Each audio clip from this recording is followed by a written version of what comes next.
As regards Catholic social ethics, I think we need to see a much clearer focus on what Pope Leo talked about in that talk to the parliamentarians, that is on natural law.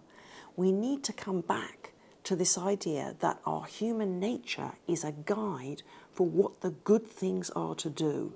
We need to move beyond what became the normal way of understanding ethics and morality in modernity, which is an obligation-based system. You know, a system where you have strict rules that tell you what you should do. And of course, it was trying to stop us from doing bad things, but it's always experienced by us as a kind of a restriction on this free will that we should be able to exercise according to modernity. And we're trying to get rid of these controls if possible. Hence why big businesses, you know, the big digital tech businesses now, they don't want any regulation because they only experience regulation as stopping them from doing the things they think they could do. They don't see that the regulation could be a way of helping them do something much more productive, do something much more interesting, something much more aligned with human development. So in Catholic social ethics now, in the teaching that we do, especially in the Catholic and the Pontifical universities, I think we need to come back much more, focus much more on the idea that we find the solution to what are the good things to do in human nature themselves. And we have amazing resources now to help us understand human nature even better, you know, like neuroscience and genetics and behavioral economics and happiness research.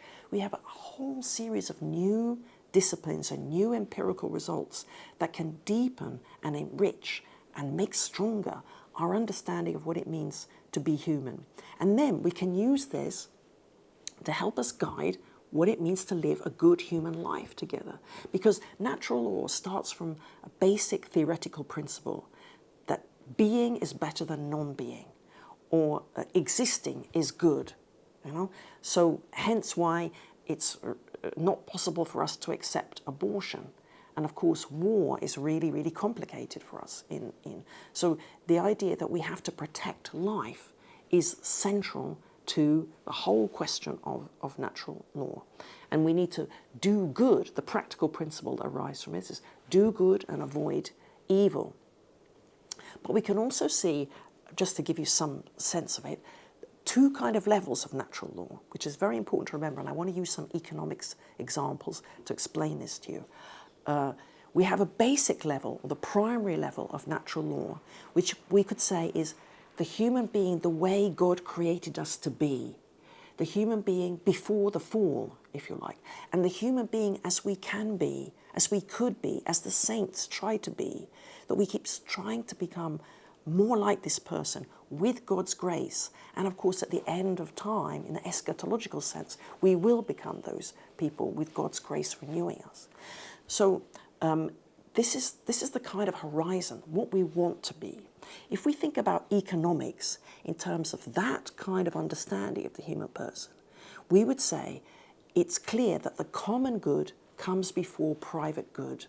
You know, we need a healthy planet in order to have a proper economy. We have to somehow keep our economic activities in a sustainable relationship with the planet. And we also want as many people as possible to be able to participate in this economy.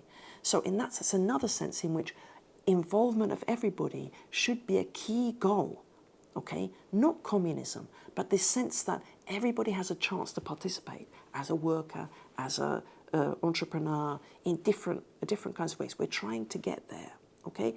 We're not managing it, but we're trying to get there. But then we have a second level of natural law, which is the human being as we experience the human being historically, the human being who's damaged by sin. And on that level of natural law, we need private property, which sounds like it's the opposite of the common good, should come before the individual good, which is on the primary level.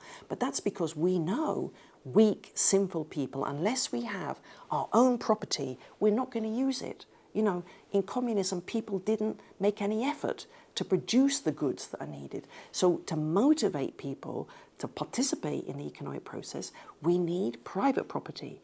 But private property is also always on this second level, and it's in relation to what in Catholic social teaching is called the universal destination of goods, which puts the common good before the private good. So this is kind of relationship. We're always trying to become fully, with God's grace, the people we could, but we have to deal realistically with the broken people that we have now. So private property is part of natural law, but it's part of a secondary level of natural law, and it doesn't change the fact that ultimately the common good comes before the individual good. I mean, you can see, I think, how important this kind of thinking could be for us to develop a kind of economy that's more focused on the human person, that puts the human being more in the center.